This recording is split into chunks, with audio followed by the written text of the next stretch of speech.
Hola mis hermanas, un gusto de estar nuevamente compartiendo la palabra del Señor con ustedes. Y estamos en la carta primera de Pedro, ¿ya? Y vamos a continuar los versículos que vienen desde el verso 13. Del verso 13. Bueno, dijimos que esta era una carta, ¿cierto? Que se escribió a un territorio, a un lugar en particular, a Asia Menor, ¿cierto? Donde estaban dispersos los hermanos ahí, la iglesia. No está dirigida directamente a una iglesia en particular, sino que está dirigida a los creyentes que estaban siendo perseguidos, ¿ya? Que estaban siendo afligidos también. Vamos a ver lo que dice el verso 13. Verso 13 dice: Por tanto, ceñid los lomos de vuestro entendimiento, sed sobrios y estad preparados por completo en la gracia que os traerá cuando Jesucristo sea manifestado. Por tanto, por lo anterior, todo lo que habíamos detallado anteriormente, ¿verdad? Por esta razón o por tanto, dice, ceñid los lomos de vuestro entendimiento.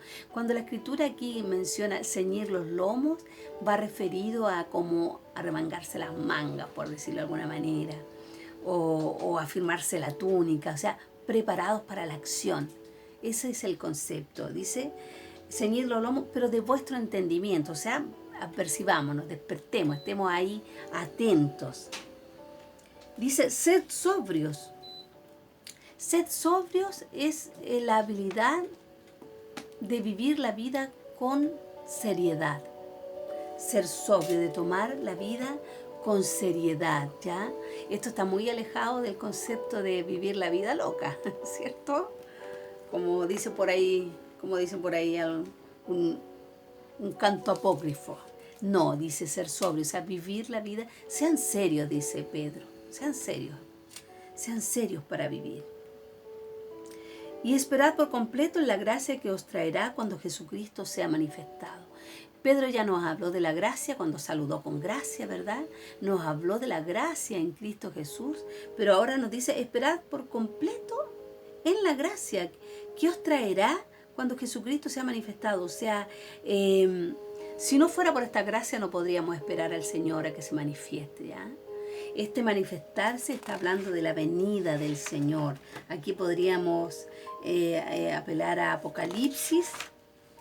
Apocalipsis 1:7, cuando dice, Él viene con las nubes y todo ojo le verá, ¿ya? Dice verso 14, como hijos obedientes no os conforméis a los deseos que antes teníais, estando en vuestra ignorancia. Miren, en el verso 2 de arriba, Pedro anima a los hermanos hablándole de lo que ellos son, de su identidad, que son escogidos en la presencia de Dios. Y aquí nos está llevando a la paternidad, dice como hijos, pero hijos con una característica especial, hijos obedientes, dice, como hijos obedientes. No os conforméis a los deseos que antes teníais estando en vuestra ignorancia. Si hay una particularidad de la gente sin Cristo, son los deseos, viven por sus deseos, ¿verdad? Y viven en la ignorancia de conocer que hay un Dios. Entonces Pedro le dice, no se conformen a vivir como vivían antes, dice, ¿no? Como hijos obedientes, no os conforméis a los deseos que antes tenía, o sea, no vivan así como antes, cuando estaban en vuestra ignorancia, sino que ahora conocemos a Dios y ahora es otra la manera de vivir. Ahora seamos sobrios, estemos preparados, ¿cierto? Es toda una actitud de vivir una vida en el Señor ahí dispuesta para la acción, por decirlo, ¿ya? Verso 15, sino como aquel que os llamó es santo, sed también vosotros santos en toda vuestra manera de vivir. Aquí hay un llamado a la santidad. Más que, miren, más que la pureza moral, la santidad va referida al distanciamiento. ¿ya? Dios está distanciado de su creación, por decirlo. Dios está distanciado del mal. Dios es santo. Y el Señor nos invita a participar de este distanciamiento, por decirlo. Pero no haciendo un muro, sino apartándonos del mal. Sed santos porque yo soy santo, dice la Escritura. En el verso 16 dice, porque escrito está, sed santos, porque yo soy santo, ¿verdad? Sed santos en toda vuestra manera de vivir, estando apartados, ¿cierto? Como el Señor. Levíticos 11:44 dice, y seréis santos porque yo soy santo, dice. Ahí lo pueden buscar. Segunda de Timoteo 2:19 dice que se aparte de iniquidad todo aquel que invocar el nombre del Señor. O sea, hay un llamado a la santidad. El Espíritu Santo hace ese trabajo en nosotros. El Espíritu Santo nos va santificando. Pero nosotros debemos estar conscientes, dice Pedro, que estamos llamados a vivir una vida en santidad. ¿Ya? Verso 17 dice, y si invocáis por Padre a aquel que sin acepción de personas juzga según la obra de cada uno, conducíos en temor todo el tiempo de vuestra peregrinación. O sea, nos dice, somos hijos, ¿verdad? Hijos obedientes, dice en el verso anterior. Somos obedientes a través del Espíritu Santo. Dice, y si invocamos al Señor por Padre, o sea, si nosotros somos los que le decimos Padre, así como le decía el Señor que Jesucristo, ¿cierto? Aquel que sin acepción de persona juzga según la obra de cada uno, todos vamos a ser juzgados, todos. Algunos para condenación eterna y otros vamos a ser juzgados según las capacidades, los dones, los talentos que el Señor nos ha dado, ¿ya? Recuerden la parábola de los talentos. El Señor dice que el Señor les dio talento, el amo les dio talento y cuando volvió les pidió, ¿cierto? Les pidió cuentas sobre los talentos. Nosotros también vamos a ser juzgados. Dice que será juzgado cada uno según sus obras, dice. Si es así, conducíos en temor todo el tiempo de vuestra peregrinación. Somos peregrinas, ¿verdad? Somos peregrinos. Estamos de paso, dice la Escritura. El Señor Jesucristo decía, yo no soy de este mundo y ellos tampoco son de este mundo, ¿cierto? Peregrinos, conducidos con temor. Este temor es un temor reverente, siempre lo hacemos hincapié, ¿verdad? A pesar de que la Escritura habla de que cuando Moisés hablaba con el Señor, el pueblo temblaba al oír la voz de Dios. Y le pidió a Moisés que fuera a hablar con el Señor allá al monte para que ellos no lo escucharan. Nosotros también debemos tener un temor reverente al Señor, pero más bien un temor de ofenderlo, un temor de entristecer al Señor. Entonces dice, condúzcanse con temor todo el tiempo de vuestra peregrinación. O sea, estemos conscientes de que el Señor está aquí, estemos conscientes de que el Señor está con nosotros. Guardémonos, vivamos en ese temor reverente, agradando a Dios, ¿ya? Verso 18. Sabiendo que fuiste rescatado de vuestra vana manera de vivir, la cual recibiste de vuestros padres, no con cosas corruptibles como oro o plata, sino con la sangre preciosa de Cristo, como un cordero sin mancha y sin contaminación. No lo quise cortar ahí, versos 18 y 19. O sea, sabiendo que fuiste rescatado, hemos sido comprados, ¿verdad? De nuestra vana manera de vivir, vana, de nuestra vacía manera de vivir, vacío, inútil, infructuosa. Cualquier persona que viva su vida sin conocer a Cristo está viviendo una vida vana, una vida sin propósito, una vida sin sentido, ¿cierto? Eso es, de esa vida fuimos rescatados, de la vida vana, sabiendo que fuimos rescatados de esa vana manera de vivir, la cual recibimos de nuestros padres, o sea, fue de la herencia, ¿verdad? Fuimos rescatados no con cosas corruptibles como oro o plata. O sea, el precio de nuestra salvación no se pagó con oro, no se pagó con plata, no se pagó con estas cosas que se corrompen, que van a perecer, se pagó con algo precioso. Dice, sino con la sangre preciosa de Cristo. Cuando la escritura aquí dice precioso, no es de lindo, es de alto valor. Cuando hablan de las piedras preciosas, la sangre de Cristo es valiosa, es la sangre de Dios. Dios que se encarnó, se hizo carne y derramó su sangre por nosotros. Es valiosa, es muy valiosa. La sangre de un justo, de un limpio, de un apartado. Una sangre valiosa, ¿ya? Con esa sangre fuimos rescatados como de un cordero sin mancha y sin contaminación, dice. Si no hubiese sido así, ¿cierto? Él no hubiera estado calificado para ser nuestro Redentor, sin mancha, sin contaminación. Verso 20. Ya destinado desde antes de la fundación del mundo pero manifestado en los posteros tiempos por amor de nosotros. O sea, este Cristo fue destinado desde antes de la fundación del mundo y manifestado en estos tiempos, en los tiempos postreros. Bueno, el Señor se había manifestado, ¿verdad? Pedro estuvo con él.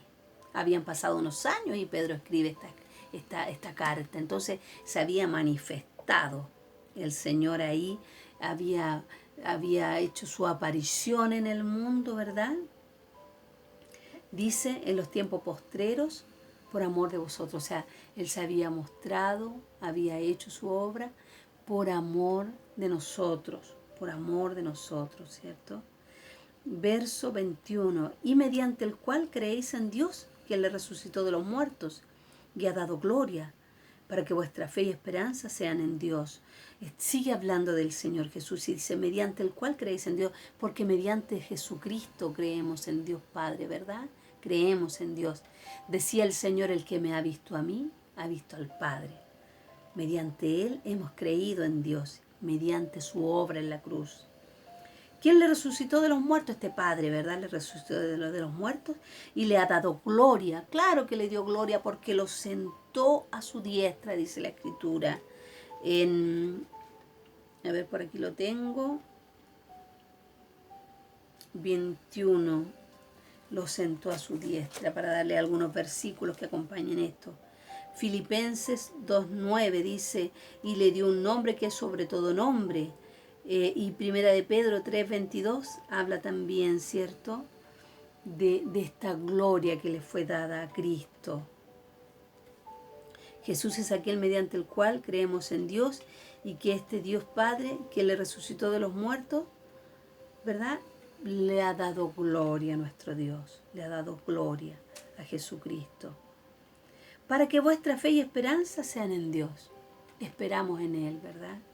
Nuestra esperanza y nuestra fe está puesta en Él.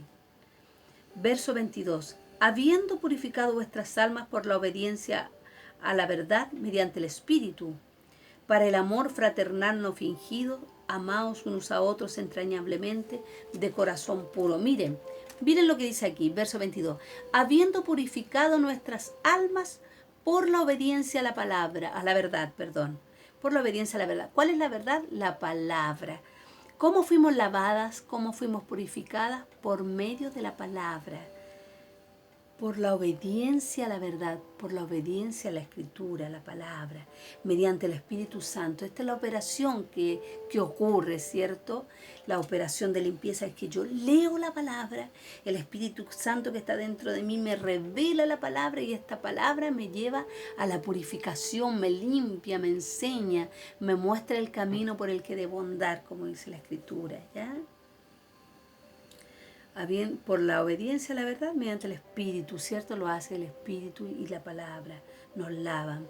¿Para qué ocurre esto? ¿Para qué nos lava la palabra? ¿Para qué nos purifica? Dice, para el amor fraternal no fingido. Amaos unos a otros entrañablemente, de corazón puro. O sea, tiene como finalidad el amor, el amarnos. Dice Pedro, ámense. Dice, entrañablemente, amadas. Debemos amarnos, debemos amar al cuerpo entrañablemente. Entrañablemente es profundamente. A ver, yo lo anoté por aquí, anoté algunos términos. Entrañablemente, verso 22. Con mucho cariño, con la mayor ternura, realmente profundo y verdadero, un amor realmente profundo, ¿verdad? Es un amor especial, ¿cierto? Es el amor de Dios. Debemos amarnos con el amor de Dios que ha sido derramado en nuestros corazones, dice la Escritura. Romanos 5:5, que el amor de Dios ha sido derramado en nuestros corazones por medio del Espíritu Santo. Con ese amor entrañable debemos amarnos de corazón puro, dice. Amén. Ya, dice verso 23, siendo renacidos, no de simiente corruptible, sino de incorruptible, por la palabra de Dios que vive y permanece para siempre. Siendo renacidos, ¿cierto? Dijimos que habíamos sido vueltos a nacer, renacidos, regenerados, también habla la Escritura, que el Padre puso sus genes en nosotros, como dice el pastor. No de simiente corruptible. La simiente es un grano contenido en el interior de la planta y que puesto en la condición adecuada germina y da origen a una nueva planta de la misma especie. Es una simiente, amada. Dice, siendo renacido no de simiente corruptible, sino de incorruptible por la palabra de Dios. Nosotras volvimos a nacer por la palabra de Dios, ¿cierto? Leímos la Escritura, se nos reveló al corazón y ahí fuimos renacidas.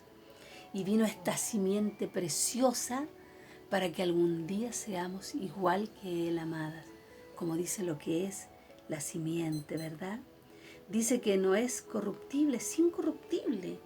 No se altera, no se echa a perder, no se pudre, no se corrompe, no se daña. Esa es la simiente que llevamos dentro. Precioso por la palabra de Dios, porque todo fue por la palabra de Dios, que vive y permanece para siempre. Esta palabra que vive y permanece para siempre. Verso 24. Porque toda carne es como hierba y toda la gloria del hombre como flor de la hierba. Aquí la Escritura, bueno, Pedro hace mención, ¿cierto?, de Isaías. Isaías 46:8. Esto que acabo de leer habla de cuán corta es la vida del hombre. Tan corta, cuán corta es la vida del hombre. Dice que toda carne es como hierba y toda la gloria del hombre como la flor de la hierba. Dice que en la mañana la hierba se seca y la flor se cae. Dice que por la mañana es y ya en la tarde se ha secado. ¿Ya? Mas la palabra del Señor permanece para siempre.